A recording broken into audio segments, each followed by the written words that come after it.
Hey, what's up, everyone? Hey, I had this diagram, this illustration come to me the other night, and I was just thinking about it, and I was like, I'm going to draw that out on my iPad and shoot a quick video about it. But I was thinking about legacy, and to me, legacy, a lot of times people sum that up to financial, right? And what is the financial legacy you're setting up for, your family or the generations to come? And to me, legacy is so much more than that. Financial is just one component or one piece, the way I look at it, as far as your legacy. Your legacy, if I was to sum it up, would be, when you're in the grave, what will you be remembered for, right?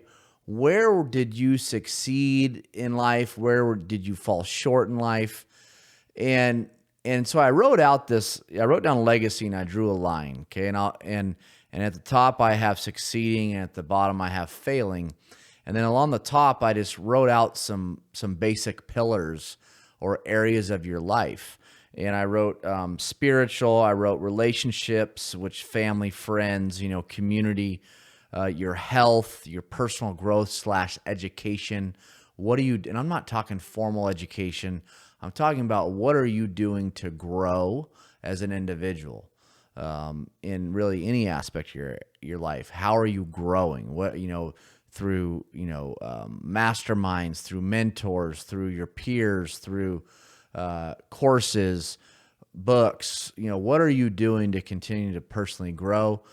And then there's financial, right? And I want to make sure we understand that financial is different than the next category, which is business or career. Financial is, the financial well-being or health of you and your family, and the securities you have, and the, lack of better terms, financial freedom that you have. How are you sitting financially, which is different than business career, and I kind of put these, by the way, in priority of what I think is most important. And then lastly is your business career, right? Like, how are you doing in your business or your career and your performance there? And so what I wanted to try to illustrate is, I think so often that if you're doing really well in this business career, let's just say you're way up here. My pen's not working. Let's say you're way up here in business career. You're just killing it. A lot of times people simplify whether you are considered successful or not just based upon that one category. And that it's just so far from the truth, because if you are succeeding in your business or career, but yet all these other things, your spiritual's down here, your family's down here, your health is, here, your whatever, you get my point. Your personal growth is here and your financial is here. At the end of the day, you're really, what are you? You're 1 for 6. I mean, you sum that up, and that's overall sum total of not succeeding. And I really want people to try to get their arms around this, that I'm not saying that you can be up here, all the time in every category and just killing it across the line, just ultimate success and balance. That's really hard, because it's really hard to keep it all in balance all the time, is that stuff ebbs and flows. So, you might fall short, right? Like your spiritual might go as the spiritual never falls down, but it could be, your financial, or you're building your financial well-being. Like it might fall short because you're really, whatever. It could be you're just destroying it in your health or something. And so it's really hard to just keep it like this. I mean, more than likely it's going to be like this, whatever.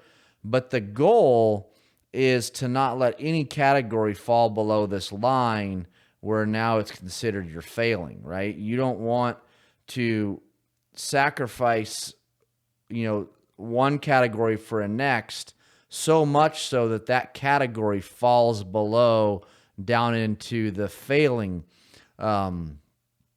below the line, right? Where you're failing. And I can't illustrate this enough, that And let's say this. Let's say you are failing, right, in a category. Understand you don't have to be stuck there, because every category that we're talking about here is based upon decisions you make, choices you have. And there's no reason why you can't. Let's say in your financial, you're really falling short, right? You're spending more than you're making. You're in tons of debt. You're just not living within your means. You're not thinking about your financial freedom and future. And so you're way down here. Understand, there is nothing stopping you. Is that, I could draw a ladder like this, or a steps, right? And those illustrate choices, right? Or opportunities or decisions that you have to make. And so through making good choices and the right decisions and capturing opportunity, understand you can pull this up. You could pull, where you're way down here and failing, you can pull that up above the line.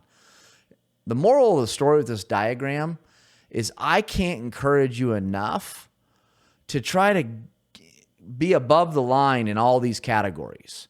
And like I said, you're not just going to be able to just destroy it in all of them. That's very difficult. I don't think true balance like that's even possible. We can strive for it, but that would be the closest thing that I could come up with, is definition of perfection, and just none of us can get there. But